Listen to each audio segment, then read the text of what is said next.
Femme volcan, elle est la voix qui tonne l'indignation, le verbe brûlant comme une lave s'insinuant dans nos consciences pour devenir granit imperméable à la résignation. Infatigable militante, elle a mené de front plusieurs combats, toujours avec passion. Hélène Pedneau est la porte-parole qui ne fait grâce d'aucun compromis, que ce soit pour la condition féminine, l'environnement, l'indépendance et certainement pour ses amis les artistes. Mieux que les mots d'un autre, la lecture de cet extrait de Mon enfance et autres tragédies politiques témoigne de la globalité de ces luttes. Si les jeunes savaient comment les arts peuvent nous sauver la vie quand on traverse un désert, écrit-elle.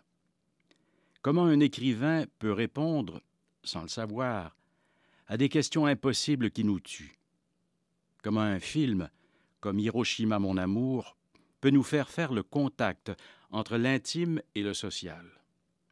Comment une pièce de théâtre, comme Albertine en 5 temps de Michel Tremblay, peut nous faire comprendre du dedans la rage des femmes. Comment une toile de Riopelle peut nous donner plus de liberté. Comment une musique peut nous transporter. Comment une voix peut nous traverser le corps et nous brancher sur le monde.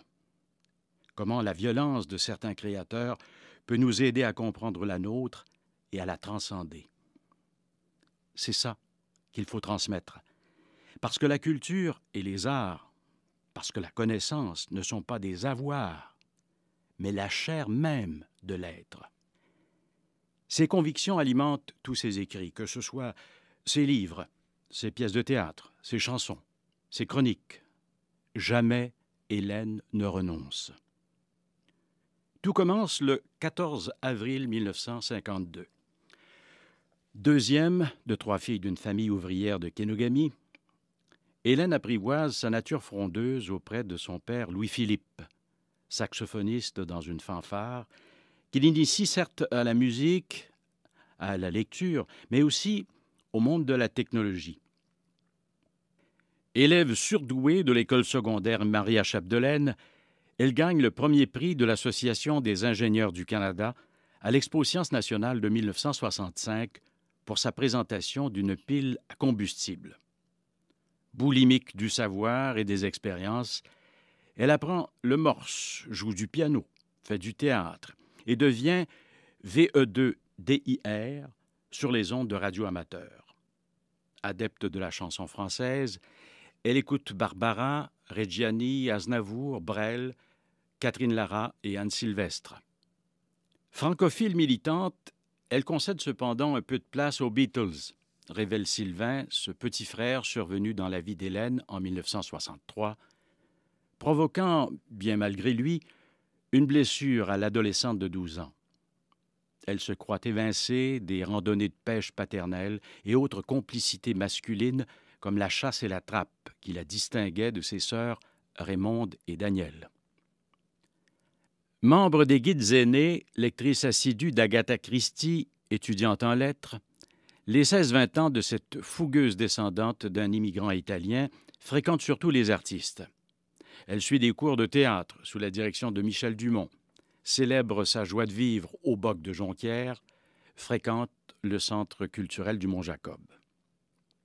En 1971, après un séjour en France pour travailler à l'Arche de Jean Vanier, elle inscrit les poèmes de Jacques Prévert et les films de Pierre Perrault au programme de français de ses élèves fonctionnaires du ministère des Affaires indiennes à Ottawa.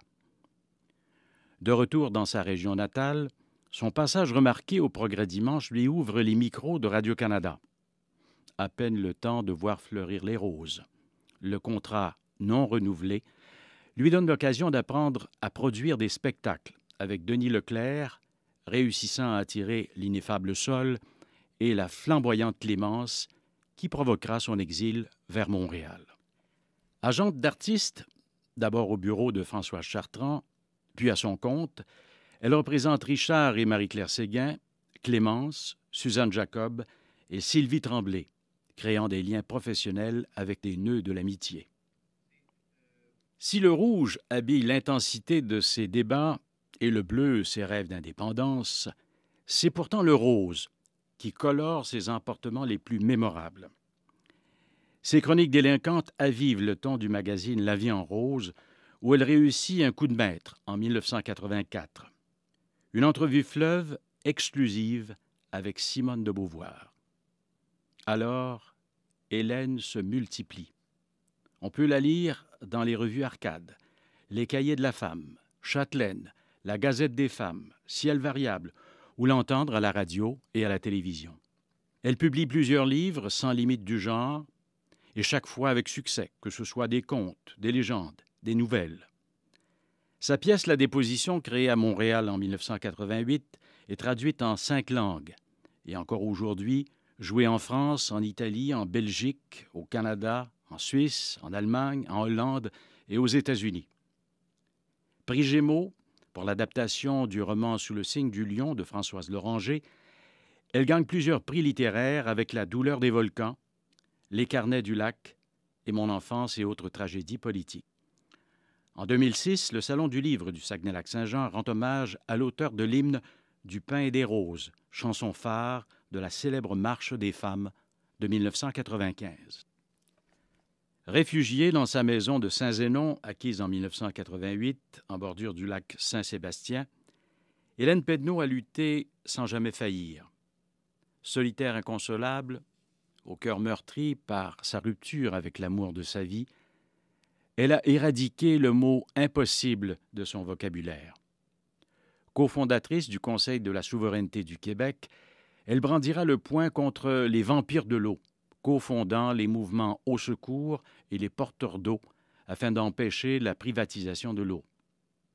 Solidaire des travailleuses, elle a légué tous ses biens à la Fondation Léa Robach, du nom d'une syndicaliste féministe de la première heure, qui remet chaque année des bourses d'études à des femmes défavorisées et socialement engagées.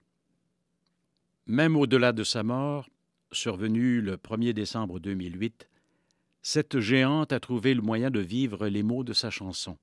« Donnons-nous la main, nous sommes plus grandes que ce qu'il nous semble. »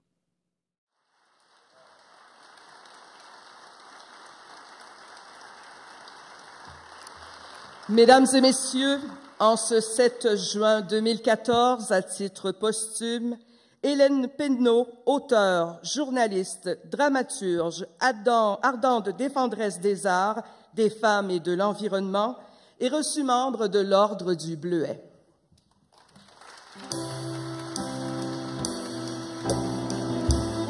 Sa sœur Raymonde la représente ce soir. J'invite Madame Germaine Tremblay, secrétaire au Conseil d'administration de l'Ordre, à venir lui remettre le trophée ainsi que le certificat d'honneur.